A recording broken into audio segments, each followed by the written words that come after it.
दोस्तों, फोटोग्राफर अभिनव साहा ने 4 तस्वीरें अपने ट्विटर हैंडल पर पेश की हैं और हर तस्वीर मैं आपके सामने एक एक करके लाने वाला हूं। सबसे पहले आप इस तस्वीर को देखिए। इस तस्वीर में यह लिखा गया है no photography no video recording. फिर उसके बाद कैमरा जूम आउट करता है। फिर 4 इस तरह के 5 इस तरह के बोर्ड्स हैं जिसमें लिखा गया है कि आप यहां घुस नहीं सकते, यहां फोटोग्राफी नहीं कर सकते, यहां प्रवेश नहीं कर सकते। ठीक है, अब ये जगह कौन सी है अब जाके पता चलता है। यहां पर दिखाई देता है राष्ट्रपति भवन और फिर कैमरा जूम आउट होता है तो दिखाई देता है इंडिया गेट। यानी कि प्रधानमंत्री नरेंद्र मोदी का 13,000 करोड़ का जो बंगला बन रहा है वहां पर अब एक आदेश जारी कर दिया गया है कि यहां पर आप तस्वीर नहीं ले सकते, वीडियो नहीं बना सकते। आपको याद होगा कि इसी तरह से गोरखपुर में शमशान घाटों के बाहर एक बोर्ड लगाया गया था, एक बैनर लगाया गया था जिसमें कहा गया था कि आप यहां पर ना तस्वीर ले सकते हैं ना वीडियो बना सकते हैं। जबकि तमाम घाट जो हैं वो चिताओं से पटे पड़े थे। कुछ लोग कार पार्क में लाशों को जला रहे थे और अब तो सामने तस्वीरें उभर कर आई हैं। ये तस्वीरें आप देख सकते हैं कि चाहे बक्सर हो बिहार का, चाहे हमीरपुर हो उत्तर प्रदेश का, चाहे गाजीपुर हो उत्तर प्रदेश का, चाहे मध्य प्रदेश हो, हर जगह पर लोगों ने लाशें जो हैं वो गंगा, यमुना और रुंज नदी में बहानी शुरू कर दी है। मगर मैं कुछ और पूछना चाहता हूं। कोरोना काल के बीचों बीच जब कोरोना काल जो है वो चढ़ रहा था, उस वक्त आपने अनुमति दी प्रधानमंत्री नरेंद्र मोदी के 13,000 करोड़ के बंगले के। तो अब मैं आपसे जानना चाहता हूं कि जब आप ये कर ही रहे हैं तो आपको शर्म क्यों आ रही है कि लोग वहां की तस्वीरें लें, लोग वहां की वीडियो लें? क्यों? मैं ये जानना चाहता हूं आपसे। आपको तो गर्व करना चाहिए, क्योंकि कोई भी दुनिया की ताकत आपको रोक नहीं सकी, इस सरकार को रोक नहीं सकी इस निर्माण कार्य पर अंकुश लगाने से, उस पर फुल स्टॉप लगाने से। फिर आपको क्यों शर्म आ रही है अगर लोग वहां की तस्वीरें ले रहे हैं, वीडियो ले रहे हैं? मैं ये जानना चाहता हूं आपसे, किस बात की शर्म है आपको? मैं आपको बताता हूं शर्म आपको किस चीज की आनी चाहिए, एक एक करके मैं आपको बताना चाहता हूं। दोस्तों, सबसे पहले आपके सामने पत्रकार अनुराग द्वारी जो हैं, उन्होंने यह जानकारी पेश की है। वो बता रहे हैं कि भोपाल के अंदर जो हामिदिया अस्पताल है, उन्होंने यह रिपोर्ट किया है कि प्रधानमंत्री केयर्स, पीएम केयर्स के फंड से जो वेंटिलेटर आ रहे हैं वो सब खराब हैं। आगे दिखाता हूं मैं आपको। उसके बाद वो ये बता रहे हैं, ये पढ़िए क्या कह रहे हैं अनुराग द्वारी। सिर्फ भोपाल ही नहीं, सागर के बुंदेलखंड मेडिकल कॉलेज में पीएम केयर से मिले वेंटिलेटर्स में 28 दिसंबर को शॉर्ट सर्किट होने की घटना सामने आई थी। आज यहां 72 वेंटिलेटर है, लेकिन सिर्फ 5 वेंटिलेटर का कोविड आईसीयू में इस्तेमाल हो रहा है, बाकी स्टोर रूम में धूल खा रहे हैं। ये पीएम केयर्स, प्रधानमंत्री केयर फंड से निकलने वाले वेंटिलेटर्स हैं। क्या मोदी सरकार को इस बात को लेकर शर्म नहीं आ रही? जब आपके बंगले की कोई तस्वीर खींच रहा है वहां पर आप अंकुश लगा रहे हैं। मगर देखिए, ये आगे देखिए, और एक और तस्वीर आपको दिखाता हूं। इस बार अनुराग जो हैं वो उन्होंने वीडियो पेश किया। वीडियो आपकी स्क्रीन पर इस वक्त। शहडोल में 24 वेंटिलेटर्स पीएम केयर से मिले हैं। डॉक्टर कह रहे हैं कि मशीन्स एडवांस्ड हैं, इसलिए चलाने में दिक्कत है। मतलब गजब है, जहां पर वेंटिलेटर्स पहुंच रहे हैं वो काम नहीं कर रहे हैं, और जो पहुंच रहे हैं उसे चलाने का एक्सपर्टीज नहीं है।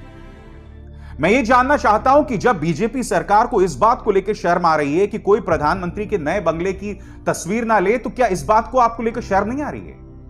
कांग्रेस नेता जयवीर शेरगिल ने यह बताया है कि किस तरह से अन्य राज्यों में जो पीएम केयर से जुड़े वेंटिलेटर्स पहुंच रहे वो काम नहीं कर रहे हैं। इसको लेकर जवाबदेही किसकी है, मुझे बताइए। आपने हजारों करोड़ रुपए देश की जनता से पिछले साल ले लिए थे, वो पैसे कहां जा रहे हैं उसकी कोई जवाबदेही नहीं है। कोई आरटीआई काम नहीं करती पीएम केयर्स के ऊपर। यानी कि सूचना के अधिकार के अंतर्गत अगर मैं कोई आवेदन डालूं तो उसे रिजेक्ट कर दिया जाता है जब पीएम केयर्स फंड की बारी आती है। और यह हाल है उन वेंटिलेटर्स का।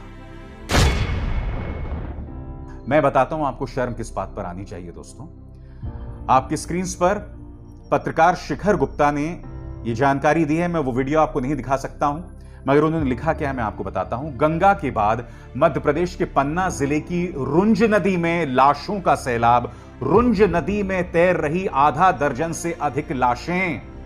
अब मैं आपको सुनाना चाहता हूं कि वहां एक ग्रामीण क्या कह रहा है। आप गांव वालों के दर्द को समझिए दोस्तों। वो लोग ये कह रहे हैं कि हमारे पास लकड़ियां नहीं है, जरिया नहीं है कि हम उन लाशों को जला सकें, इसलिए कई लोग जो हैं उन लाशों को बहा रहे हैं नदियों में। अब उन्हीं नदियों में उनके जानवर पानी पीते हैं, उन्हीं नदियों में हमारे गांव वाले जो है नहाते धोते हैं। क्या कह रहे हैं गांव वाले, आइए सुनते हैं। यहाँ नदी में लिहासें पड़ी हैं, जैसे अब हमें नहाना है तो पानी दूषित है। पानी यहाँ का पीते भी हैं, जब हैंडपम्प खराब हो जाएगा। जानवर भी यहाँ का पीते हैं। यहाँ 5-6 लाशें पड़ी हैं, 5-6 दिन हो गए। ये ग्राम पंचायत के तहत की है, अभी तो उसका कोई वो ही नहीं हुआ है। हम चाह रहे हैं कि अब लास्ट है, जो प्रशासन इसकी तरफ शायद कुछ ध्यान दे। हाँ, और ये जो लिहासों को देख के सुन के पूरा गांव दहशत में है कि पानी पिएंगे तो पिएंगे कहाँ, जब हैंडपम्प हमारे खराब हो जाएंगे। अभी देखें तो यहाँ पर पूरा पानी गंदगी दे रहा है। मैं जानना चाहता हूं कि क्या बीजेपी सरकार को इस तस्वीर पर, ये ग्रामीण जो क्या कह रहे हैं, इस पर आपको शर्म आती है? या कम से कम पिछले 24 घंटे का आंकड़ा देखिए दोस्तों, रिकॉर्ड तोड़ चुका है एक दिन में मौतों का आंकड़ा। 4205 मौतें, और यह आंकड़ा जो है अब 2.5 लाख को पार कर चुका है भारत के अंदर। अगर 4205 मौतें पिछले 24 घंटे में हुई है ना दोस्तों, तो मैं दावे के साथ कह सकता हूं कि असल आंकड़ा इससे 5 से 10 गुना ज्यादा होगा, पूरी जिम्मेदारी के साथ। और मैं ऐसा क्यों कह रहा हूं? मैं ऐसा इसलिए कह रहा हूं क्योंकि कई पत्रकार जो इस वक्त शमशान घाटों में, कब्रिस्तानों में जाकर रिपोर्टिंग कर रहे हैं, वो ये बता रहे हैं कि आंकड़ा इससे कहीं ज्यादा है। देखिए, सिंपल सा लॉजिक है। 2019 में जब कोरोना नहीं था, तब आमतौर पर भारतीय शमशान घाटों में 27,000 लाशें जलती थी रोजाना। अब सोचिए, अगर हम उसमें सिर्फ 4,000 रोज डाल दें तो इससे कौन सी बड़ी आपदा आ जाएगी, इससे कौन सा बड़ा फर्क पड़ जाएगा। मगर आप देख रहे होंगे कि लाशों को नदियों में डाला जा रहा है, लाशों को ऐसी आवारा छोड़ दिया गया है, लाशों को कुत्ते खा रहे हैं, जानवर खा रहे हैं। ऐसा क्यों हो रहा है? ऐसा इसलिए हो रहा है कि ये जो 4,000 का आंकड़ा है वो झूठा है।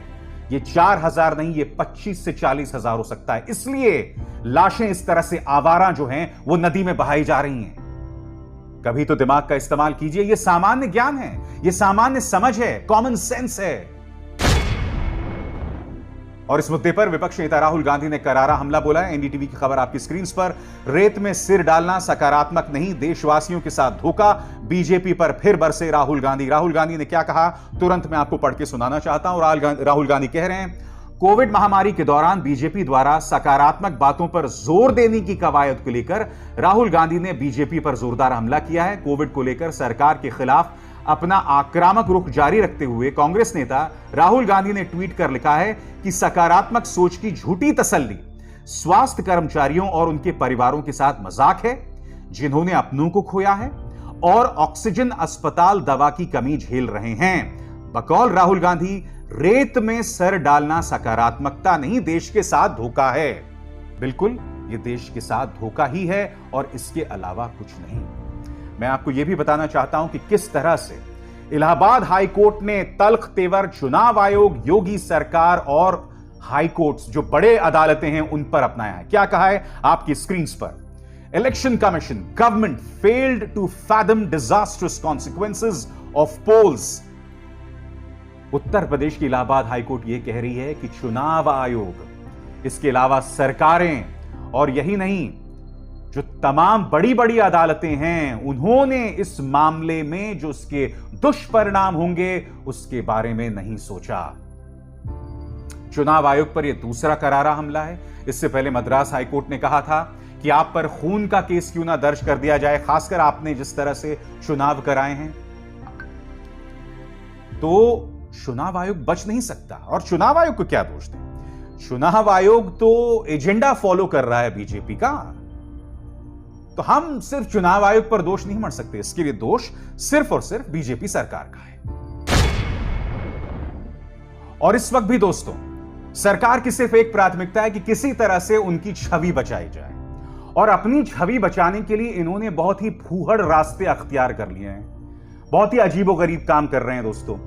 मैं आपको बताता हूं, कल मोदी सरकार के तमाम मंत्री 2 खबरों को ट्वीट कर रहे थे, यह बता के कि देखिए अंतर्राष्ट्रीय मीडिया किस तरह से प्रधानमंत्री की तारीफ कर रही है। दरअसल ये दोनों अखबार या ये दोनों समाचार एजेंसीज जो हैं, इनके भक्त ही चला रहे थे, और इनमें से एक लेख तो बीजेपी के एक प्रवक्ता सुदेश वर्मा ने लिखा है। और मैं बताता हूं क्यों।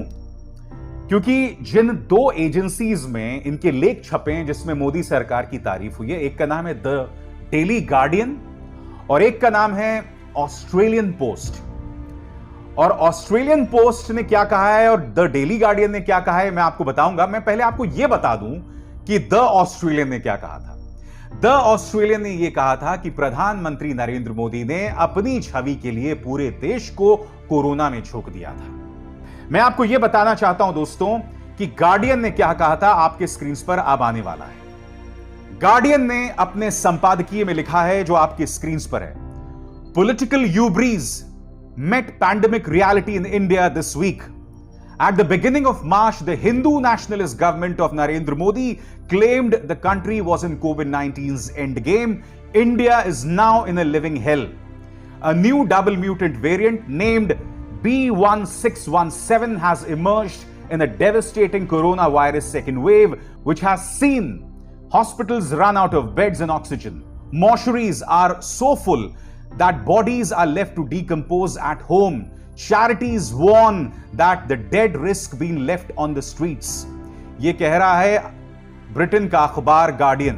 और मैं आपको यह बताना चाहता हूं दोस्तों इस मुद्दे पर द टाइम का क्या कहना है, जो अब आपके स्क्रीन पर है। Decomposing bodies floating in the Ganges as India's COVID deaths pile up. यह है वहां के खालिस अखबार, ओरिजिनल अखबार, मगर इनके पास दोस्तों सिवाय प्रचार के कोई काम नहीं है। सबसे पहले देखिए क्या कह रहा है Australian post. Beside COVID-19, India is also fighting with vulture journalists who are spreading more panic and despair than pandemic. यानी कि इस खबर के मुताबिक भारत कोरोना का तो मुकाबला कर ही रहा है, मगर साथ ही गिद्ध जैसे पत्रकारों का मुकाबला कर रहा है, जो कि समाज के अंदर वहशत और दहशत फैला रहे हैं। आज मैं आप लोगों से पूछना चाहता हूं, जो इस देश की जनता है, जो तस्वीरें मैं आपको लगातार अपने शोज में बता रहा हूं, क्या वो सिर्फ दहशत फैलाने के लिए है? क्या वो हकीकत नहीं है? क्या आज की तारीख में आप आसानी से ऑक्सीजन हासिल कर सकते हैं, बिस्तर हासिल कर सकते हैं, दवाइयां हासिल कर सकते हैं? क्या आपको गिड़गिड़ाना नहीं पड़ता? बताइए। और फिर देखिए दोस्तों द डेली गार्जियन, और ये आर्टिकल तो इनके अपने प्रवक्ता सुदेश वर्मा ने लिखा। ये क्या कह रहा है? PM Modi has been working hard, don't get trapped in the opposition barbs. प्रधानमंत्री मेहनत कर रहे हैं, बिल्कुल। कार्यक्रम की शुरुआत में मैंने आपको बताया था कितनी मेहनत कर रहे हैं, और जैसे कि मैंने आपको बताया, खुद इस आर्टिकल में लिखा हुआ है कि इसके लेखक भारतीय जनता पार्टी के एक प्रवक्ता हैं। और फिर दोस्तों शुरू हो जाता है प्रचार। आपके सामने junior finance minister the daily guardian के इस आर्टिकल को साझा करते हुए। अनुराग ठाकुर, मैं आपसे एक बात पूछना चाहता हूं। मैंने आपके पूरे ट्विटर टाइमलाइन पर देखा, आप तो हिमाचल प्रदेश से आते हैं, आपके पिता मुख्यमंत्री रह चुके हैं। मैं जानना चाहता हूं आपके ट्विटर टाइमलाइन पर आपने कितने लोगों की मदद की ऑक्सीजन के लिए, बिस्तरों के लिए, दवाइयों के लिए? श्रीनिवासन जैसे लोग जब मदद करते हैं, दिलीप पांडे लोग जैसे लोग जब मदद करते हैं, मुकेश शर्मा जैसे लोग जब मदद करते हैं, तो आप उन्हें टारगेट करते हैं, उनका मजाक उड़ाते हैं। आपने कितनी बार मदद किया, मुझे बताइएगा ना अनुराग ठाकुर। आगे दिखाता हूं दोस्तों, ये देखिए पूरा स्क्रीन भरा पड़ा है कि उन्होंने किस तरह से सुदेश वर्मा के उस आर्टिकल को शेयर किया है, यह बताकर कि एक अंतर्राष्ट्रीय अखबार में लिखा गया है। कौन कौन लोग हैं जिन्होंने शेयर किया आपकी स्क्रीन पर? अमित मालवीय, नरेंद्र सावलकर, गोपाल कृष्ण अग्रवाल, प्रहलाद जोशी, रघुवर दास, अनुराग ठाकुर, डॉक्टर जितेंद्र सिंह, अर्चना चिटनीस, जी कृष्ण रेड्डी, यानी कि तमाम भारतीय जनता पार्टी के नेता जो हैं वो इसे शेयर कर रहे हैं।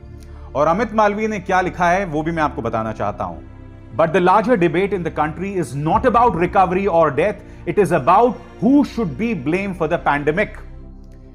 यह आदमी जो दुनिया की सबसे गंदी, घटिया और अश्लील ट्रोल मशीनरी का मुखिया है, यह कह रहा है कि भारत में इस बात को लेकर डिबेट हो रहा है कि इस पूरे आपदा के लिए किस पर दोष मढ़ा जाए। तो क्या लोकतंत्र के अंदर जवाबदेही नहीं है अमित? बताओ, लोकतंत्र के अंदर जवाबदेही नाम की कोई चीज होगी या नहीं होगी? और खासकर उस सरकार से जवाब तो मांगा जाएगा ना जो सरकार इस दौरान, इस आपदा के दौरान भी प्रधानमंत्री नरेंद्र मोदी के लिए घर बना रहा है। यह तो संवेदनहीनता की अति हो गई बिल्कुल। इससे ज्यादा इंसेंसिटिव बात तो कोई हो ही नहीं सकती। यह आदमी जो है अमित मालवीय, क्या अपना चेहरा आईना में नहीं दिखता? ये जो बातें ये लिखता है, ये चीजें ये फिर से नहीं पढ़ता कभी। तुम्हारे बच्चे नहीं है, तुम्हारे बुजुर्ग मां बाप नहीं है जो मैं इस तरह की घटिया चीजें लिखते हो। तुम तमाम हदों को तुमने पार कर दिया है, तमाम हदों को तुमने पार कर दिया है बेशर्मी की। और दूसरी तरफ हमारे स्वास्थ्य मंत्री, उनका बयान आया था और ये इसकी चर्चा मैं 2 बार कर चुका हूं आपके सामने। डार्क चॉकलेट से दूर होगा कोविड का तनाव।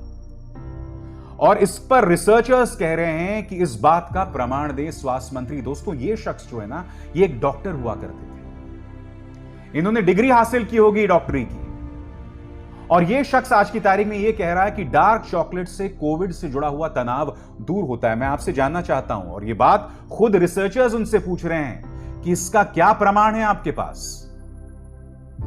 इन लोगों ने दोस्तों देश का मजाक बना दिया है कोरोना को लेकर। आज भी ये लोग सिर्फ इस बात में लगे हुए हैं कि किसी तरह से हम प्रधानमंत्री नरेंद्र मोदी की और देश की छवि बचाएं। और ऐसे में मुझे बहुत डर लग रहा है, मुझे बहुत डर लग रहा है कि अगर एक तीसरा वेव आता है, एक तीसरी लहर आती है कोरोना की, तो इसको लेकर इनकी क्या तैयारी है? या मोदी सरकार ने अभी से हाथ पांव खड़े कर लिए कि भाई हमसे काम तो नहीं बन रहा है। आज ये दौर है दोस्तों कि आप और हम एक दूसरे का हाथ थाम के आगे बढ़ रहे हैं। सरकार की तरफ से मदद की हमें कोई उम्मीद नहीं दिखाई दे रही है। इतनी बेबस है आज की तारीख में देश की जनता।